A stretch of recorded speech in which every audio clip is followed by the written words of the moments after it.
Once we clamp this down, clamp it down there, good. We'll just pop the punch out. We get a little tight. Pop it out, flip it over to the forming side, and now we'll go to form.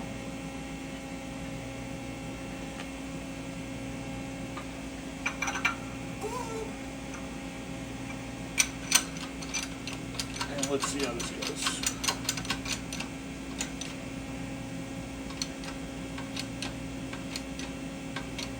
Just kind of go until you realize it's not going anymore. That should be done. Pop this out of here.